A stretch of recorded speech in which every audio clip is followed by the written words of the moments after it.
I know what it's like to be a 5-star recruit, right? Mm-hmm. I know what it's like to be the number one player, but I also know what it's like to play with other guys on my team who was less fortunate than I was, who wasn't even a 2-star. You know what I'm saying? But they still locked in. They grinded it out. You know, they made it. They made their own path, and they got their goal, which was to make it to college or get a free scholarship. Mm-hmm. How hard was it for you to stay locked in with that, knowing that, like you said, your senior year, you was a 3-star recruit? You know, I'm sure you went home at night some days and was like, man, look, ain't nobody coming to get me, man. Like, I'm gonna go back to golf, man. You know what I'm saying? Like, Yo, that was a thought for real. no, so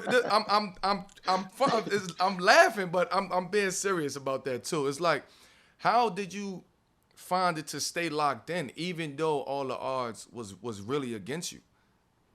It was just about being real with myself because, like you said, I had big dreams. I mean, my dad played in the NBA. Like, I got to see the vision, but I wasn't, this physically dominant combo guard coming out that was athletic and all that. Like, I was a late bloomer. I knew I could shoot. I knew I was skilled, but I didn't pass the eye test either. So a lot of it was just being real with myself, not doubting myself, but being real in terms of, okay, this whole time I want to be an ACC player growing up in Charlotte, Duke, Carolina, NC State, Wake Forest, they're all right there. Like, I want to be on that level.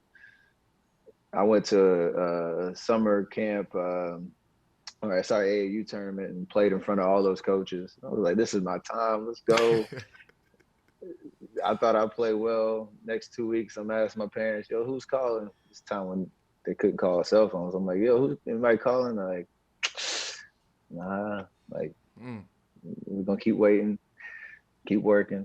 So I had to be real about, okay, that might not be in the bag for me, but it's exactly what we're trying to do with underrated. Is like, I just want an opportunity. I know I have it in here in my heart. I know I work, and everything that I do, get on the court, I have to, I got to earn.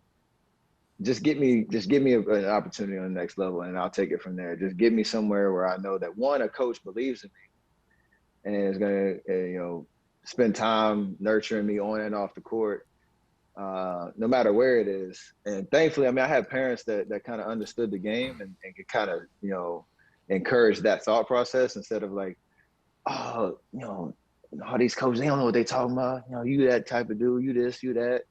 Like, yeah, they can instill confidence, but we have to be real about what the opportunity is, and that, I can't compare myself to the next person to my right or to my left. Like, my journey is my journey. And it was hard. It was hard to kind of believe it, but I stayed true to that mission. And once Coach Bob McKillop at Davidson, started coming to a couple open gyms, and it was like, hey, you're gonna have an opportunity to play. We're gonna play against the best in the country. You're gonna get that exposure. I believed it, and I believed him, and I Galerinha, believe olha it. isso daqui, eu fiz esse depósito de R$ 10.000 no dia 2 desse mês. No dia 10 eu já saquei 700, no dia 14 eu já saquei 5.700, no dia 20 eu já saquei mais R$ 4.700 e ainda aqui na Option eu já tenho mais de R$ 14.000 para sacar. Ou seja, eu botei R$ 10.000, fiz mais de R$ 20.000 em menos de 2 semanas. O que vai acontecer? Diariamente eu vou passar para vocês sinais que você não precisa entender. Você não precisa entender, você vai copiar tudo que eu faço. Você vai copiar tudo que eu faço e você vai ter os resultados que eu tenho. Porque We didn't have the cell phones back then. Like, coaches couldn't call. Like, how had forget cell phones. When I came out, you was on AOL. You was on dial up. But how has the landscape, right, changed from when you back in '09 to right now? And especially doing the underrated tour. And like, what is your advice to the guys or the guys and girls who are a part of the underrated tour, who may be feeling the same way that you was feeling in high school? Keeping it all the way 100, like, I feel bad for him to a certain extent, because everything that we just talked about, I kind of was in my own world, in my own silo. Like, yeah, I knew that there were other guys getting, recruiting letters and getting scholarship offers, but I didn't really see it in my face every day because there was no social media. I wasn't on Instagram, Right. Facebook, Twitter, all that. So for these kids now, like that's difficult. That's hard to stay in your lane and stay on your journey and stay, true to your mission. Like I talk every time I go to a tour stop or, run into anybody who wants to ask that question. Like I try to, empathize with what they're going through, because you want to be, that guy, that girl, you want to be on that stage, on that map, and you see this every single day. You just turn on your phone, you're going to see, somebody you beat last week in a tournament. You're like, oh, I want to thank everybody for my scholarship offer from XYZ school. And it's like, that's hard. So I think it's big to